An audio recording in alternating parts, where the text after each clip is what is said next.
पुढच्या बातमीकडे वळूयात। अमरावती विधान परिषद निवडणुकीच्या छाननी प्रक्रियेमधून एक अत्यंत मोठी आणि धक्कादायक अपडेट समोर आलेली आहे।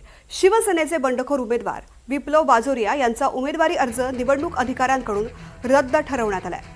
प्रतिज्ञापत्रामधील तांत्रिक त्रुटींवरून काँग्रेस आणि भाजपकडून दाखल करण्यात आलेले आक्षेप निवडणूक अधिकाऱ्यांनी वैध ठरवलेत आणि हा निर्णय दिला।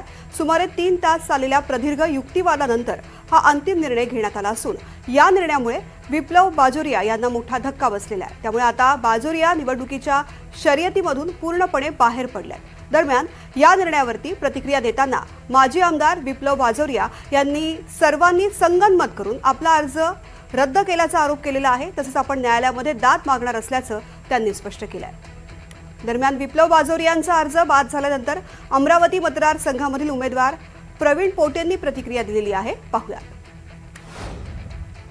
शिवसेनेचे नेते विप्लव बाजोरिया यांचा अर्ज निवडणूक आयोगाने फेटाळलेला आहे। भाजपचे नेते प्रवीण पोटे पाटील आहेत, आपण त्यांच्याशी बोलणार आहोत।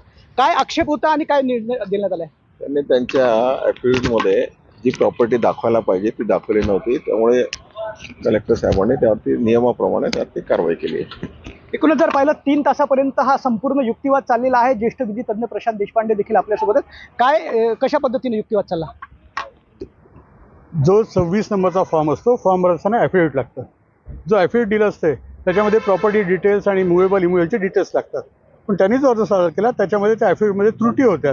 या आम्ही रिटर्निंग ऑफिसरच्या निदर्शन आणून दिल्या आणि कायदेशीररित्याच दोन्हीकडनं आर्ग्युमेंट ऐकल्यानंतर मी आमच्याबरोबर गुप्ता वकील, कोरटकर साहेब, तोरले साहेब सगळ्यांनी देतो आम्ही आर्ग्युमेंट केलं आणि ते जे लिगल आस्पेक्ट आहे तो जेव्हा त्यांच्या नजरेस आणून दिला ते पूर्ण लक्षात घेता त्यांनी हा आदेश पास केला। एकूणच जर पाहिलं तर आता केवळ काँग्रेस आणि भाजपशी लढत होणार आहे। कसं बघता आता पुढच्या निवडणुकीकडे? लढत ही लढाईसारखीच होणार आहे, याच्यामध्ये कुठेही नाही। काँग्रेसचा उमेदवार की कमजोर नाही आहे, लढत ही चांगलीच होणार आहे, त्यामध्ये कुठे तुम्हाला दुमत नाही। मी निवडणूक ही जी लढतो आहे ही लढाईसारखी लढत असतो। विप्लव बाजोरिया यांनी आरोप केला की सगळ्यांनी मिलीभगत करून माझा अर्ज अवैध केलेला आहे, न्यायालयात जाणार। न्यायालयात जरी गेले तो काही विषय नाही। आपला विषय हा आहे की साधारणतः 3 ते 4 तास आपलं आर्ग्युमेंट चाललं। त्यांच्या वकिलांनी सुद्धा, त्यांच्या वकिलांचं नाव वैष्णव साहेब त्यांनी सुद्धा केला, माझ्या इकडनं गुप्ता साहेबांकडनं, प्रशांत देशपांडे, आमचे कोलटकर साहेब यांनी सुद्धा आर्ग्युमेंट्स केले आणि सगळे फॅक्ट, शासनाच्या ज्या काही फॅक्ट्स आहे किंवा कोर्टाच्या ज्या फॅक्ट्स आहेत त्या सगळ्या कलेक्टरांच्या समोर ठेवल्या, त्यानुसार त्यांनी निर्णय दिलेला आहे। एकूणच जर पाहिलं तर निवडणूक आयोगाकडे जे शपथपत्र सादर करण्यात आलेलं आहे त्यामध्ये विहित नमुन्यामध्ये ही माहिती सादर करण्यात आलेली नाही आणि याच कारणावरून निवडणूक निर्णय अधिकाऱ्यांनी शिवसेनेचे उपनेते गोपीकिशन बाजोरिया यांचे चिरंजीव माजी आमदार विप्लव बाजोरिया यांचा अर्ज अवैध ठरवण्यात आलेला आहे, त्यांचा रद्द करण्यात आलेला आहे।